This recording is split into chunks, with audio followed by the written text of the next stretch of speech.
Hey everyone, welcome back to the channel. So today we have another shop talk video, and today's topic is going to be what do you do when a customer spends a couple $100s at your shop and then they pick up the vehicle, drive it for a little bit, and then the vehicle has a complete failure.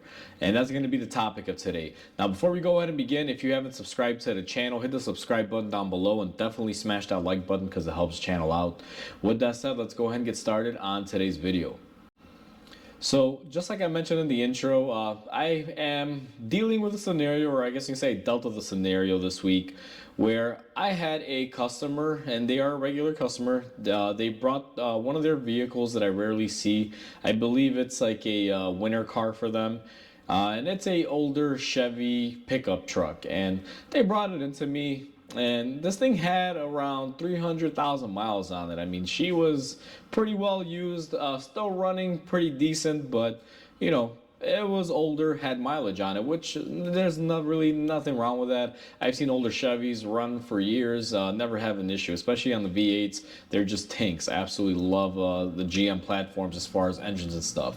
At least the older stuff. The new stuff, well, that's debatable. There's a lot of issues there. But either way, they brought this vehicle in, and I had worked on this vehicle maybe once in a while. Like I would do one oil change a year on it because they mainly use it in the wintertime, I believe. And they brought it in because the car had a check engine light on, and I went ahead and I checked everything out, and it just wound up being that the car needed a basic tune-up, spark plugs, wires, things of that nature. And upon doing that diagnostic, I also figured out that they needed some suspension work. It was going to total somewhere around like 1,000 or 1,500 bucks, I think it was the total for doing everything. And I advised the customer of what was going on with it, and I also told him that this vehicle is probably worth around 2 grand as it stands. They may want to, make sure that it's going to be solid for them to put that kind of money into it, because whenever a car reaches a certain threshold, I'm going to make it aware to my customers, just so I make sure there's no issues later on going forward, kind of like what we're going to be talking about today in this video. But so either way, I told the customer, look, value of the car is about 2 grand. You need to put about 1,500 bucks into it. It's your call. It's an older truck. It has 300,000 miles. I don't know how well it runs. There may be other issues in the future. I don't ever want you to spend that kind of money and then develop another issue right after or a couple months later and then, spending more money on it. So if you're okay with that scenario possibly playing out, go ahead and do so. Otherwise, I would probably reconsider it. And, the guy thought about it for a split second. He's like, no, Mike, I've had this truck for years. I'm just going to go ahead and do the work. He's like, it's never had really any maintenance that I've ever done to it besides oil changes. So let's go ahead and do it.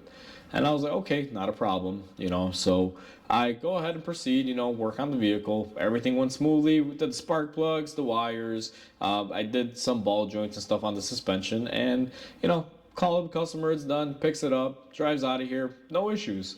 I get a call about a month, maybe a month and a half later, and the customer's on the phone and says, hey, my truck is making some weird noises and it's underpowered. Can you take a look at it? And I was like, sure, bring it in. So the truck drove in and I pulled it in the shop, and I immediately could hear the engine was knocking. Now it wasn't extremely bad, but it was, pretty noticeable.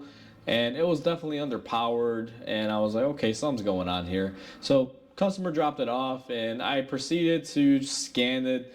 I noticed that we had a low oil code. I forget the exact code. It's been about a month and a half, almost 2 months now. But either way, I noticed that I had the low oil pressure code, and from that point on, what I do is just to verify if I do have system pressure or if just my sensor is bad.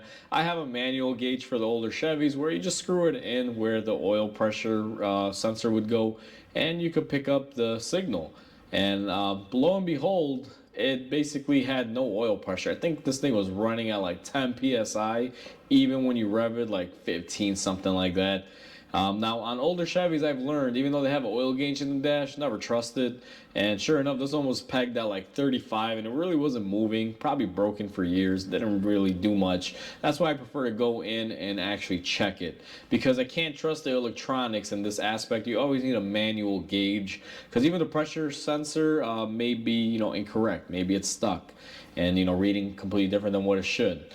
So after taking my readings and I realized what was happening, and the engine was slightly knocking, I just put it back together, put my oil pressure switch back on and everything, or my sensor. I'm sorry, I called it a switch, but either way, call the customer and I'm like, hey, so it looks like your oil pump possibly has failed. Not exactly sure. I have to tear it down further, but I don't think we need to do all that because the engine's already knocking. Once I have a knocking engine, I mean, you're pretty much right there. You're going to be replacing it or needing a rebuild.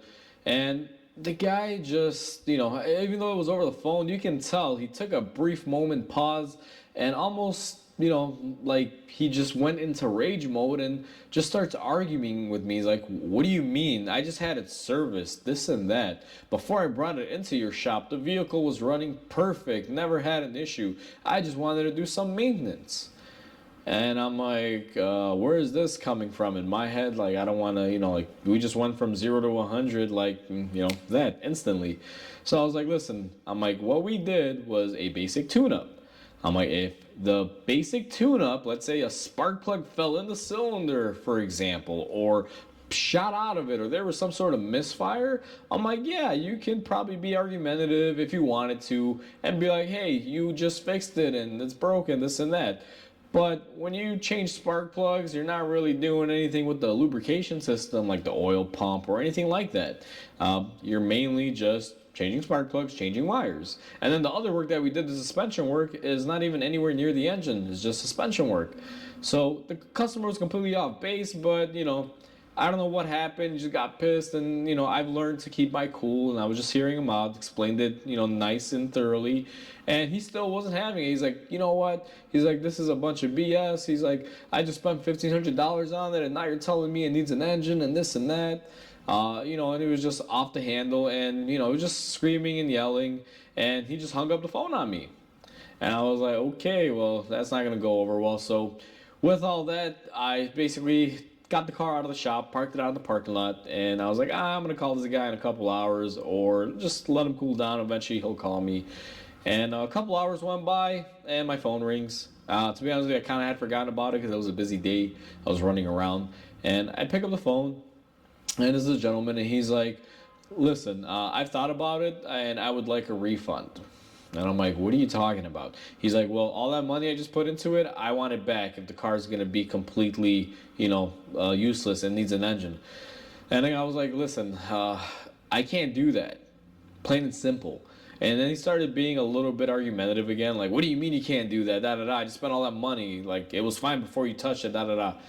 And I'm like, listen. I'm like, once again, what I replaced on the engine, which was spark plugs and wires, has nothing to do with your oil pump. Plain and simple. If you can't understand that, there's nothing I can do for you, because previously I explained it to him fairly well. And I'm like, on top of that, we had a conversation about the truck being older and if you really wanted to go through with these repairs, because I told you the scenario could happen eventually, whether it was this or something else, you never know. And the guy just completely just didn't even want to agree, or saying like, I don't know what you're talking about. He's playing it off. And I was like, you know what? I'm like, let me break it down. I'm like, nothing that I did caused this, okay? So plain and simple, I'm not going to be taking responsibility for something I didn't do and I didn't cause.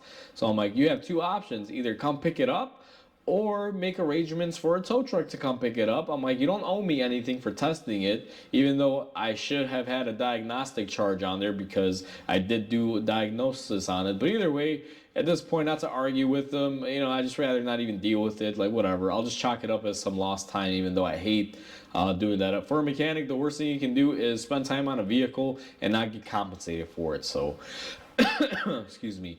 I definitely, I hate that when that happens. But for the sake of getting out of a situation where someone is just being very difficult and wants to argue and thinks that you did something to them, it's a chalk. It is what it is. Like, just let it be. So he's like, I'm going to come down there and I'm going to have a conversation with you. And I'm like, great. And the way he said it was very, I guess you say, in a threatening manner. Like, well, I'm going to come down there and I'm going to have a conversation. And I'm like, okay, yeah, whatever. Do whatever, I'm like, okay, whatever. I'll see you when I see you. So luckily to my avail, this guy didn't come by himself. He came with his wife. Now, his wife I've known, like I said, they're regular customers. I worked on all of their vehicles. Never had an issue with them up to this point. And his wife's there, and I'm explaining it to her. And I'm like, listen, I'm like, this is not something that I caused. The oil system is completely way off par from the ignition system. They don't even play in the same field. The only thing that they have in common is the fact that they're both systems used on a vehicle's engine. And she understood it. I guess they had done some googling and some research, and they even came across a couple threads on older Chevys with low oil pressures and pumps failing and things like that. And the guy was still just being quiet and kind of pissed off, look on his face. And I just looked at him and I was like, listen, man, I'm like, I know you understand what I'm trying to tell you. I'm like, maybe you're just, being a little bit argumentative for the sake of shock of what's going on in the situation, which I can understand. But I'm like, you also have to understand that it is not me that is causing this grief. We had talked about it before we did the initial repairs. That something like this may be a possibility in the future. Unfortunately for you, it happened, a month and a half to a month later, which sucks. I mean, it is what it is, but it sucks. And I'm like, I completely agree with you. It's not the best thing, but I'm like, you can't just go around blaming people, assuming that because I was the last mechanic to work on it, that it was my fault, that I caused it. It's a 300,000 mile motor that sits for a majority of the year, is getting one oil change a year, not really driven much. I mean, honestly, I'm surprised the thing didn't fail sooner. But the guy, like I said, didn't want to quite hear it, but also didn't want to debate it. And at that point, I told him, listen, whatever you want to do, you can do. But I'm like, there's no refund on work that doesn't pertain to that. If I had did something and something was wrong with the spark plugs, or let's say a spark plug broke in half and somehow made it in the cylinder and caused the engine to go bad, then yeah, I'm responsible. I'll take on responsibility because, that way I know it's something that I did. But something just out of the blue like that, can't blame the mechanic or the last person who touched it. So, after I reiterated that for them, they understood. They're like, Mike, thank you. We appreciate it. Like, we apologize. And the guy was still pissed. The wife was mainly doing the talking.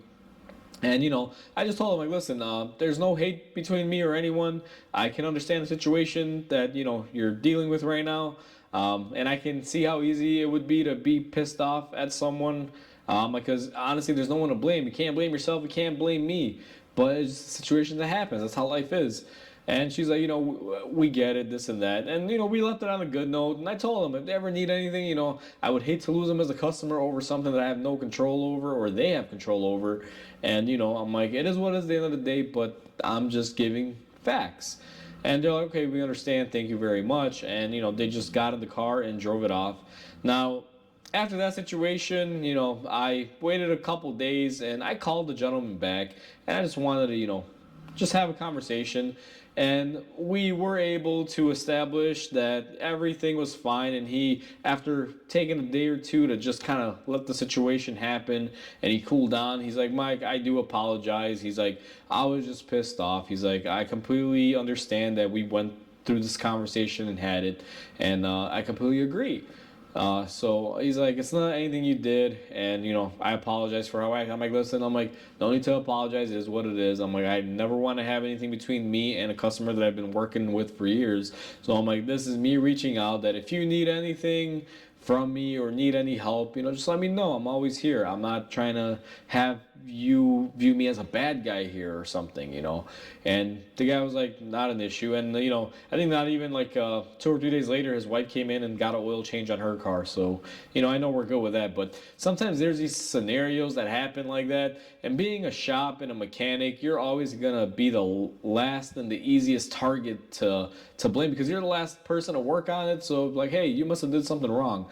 But if you take the time to explain things and make people understand, you can get a different outcome now. And you're not always going to be everyone's cup of tea. Someone's always going to maybe be pissed or have something for you. But, at the end of the day, as long as you keep cool, calm, and collective and you talk to them, you can pretty much, get through most situations. And in this scenario, I pretty much salvaged everything, even though it wasn't really my fault.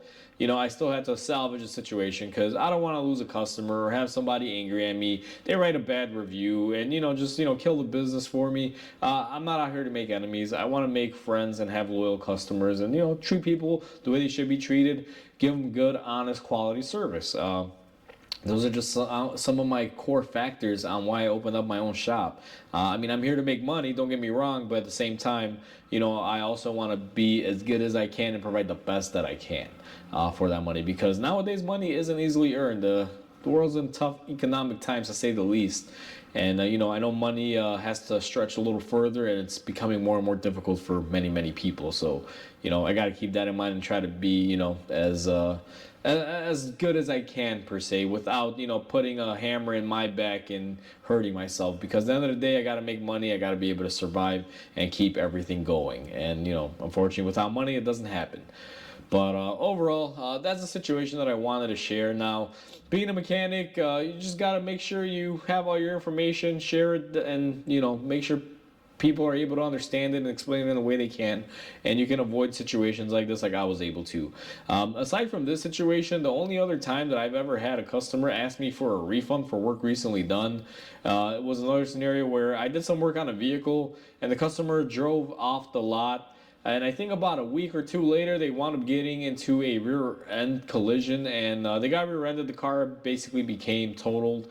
And I remember that customer calling me up saying, "Hey, that car got totaled, and all that work you did is no longer gonna be driven on the road. Can I get a refund?" I'm like, "No, what are you talking about? I didn't total your car." So it's just funny. The kookiest things will come up when you do this. I've had some, crazy stories throughout the years, but I think the craziest and most idiotic one was that specific one where, "Hey, I crashed my car and I know I just spent like $500 at your shop. So since I'm not gonna be driving the car and it's total, can I get my money back?" Like, "Oh yeah, let me just go into my wallet and give you money for my hard work that you wound up destroying." Like, no, it doesn't work that way. So you're not gonna be getting a penny out of the shop or me because I'm not the one who totaled your car. Now, if I was driving it while I was doing repairs or while it was in my custody, I guess you can say, yeah, the shop has liabilities for that and I have insurance for that. But if you crash it on your own, I don't care if you spend $1 million on your car. No mechanic should give you money back for that, nor should any mechanic be liable for compensating you for that. You need to take that up with the insurance and show your receipts and say, "Hey, I just spent a bunch of money, so the car value is a little bit more," and go from there. But just thought I'd throw that in there because I don't run into this very often. Just this was a unique situation, and it was a more realistic situation where I can see how people could get it mixed up versus the one where the guy got rear-ended and totaled his car. That was pretty cut and dry. Like, nope, sorry, not my fault. Even though this one was this kind of similar thing, I had to be a little bit more precautionary and explain things thoroughly and make my ground stand per se and not give in. So I just want to share that with you. So.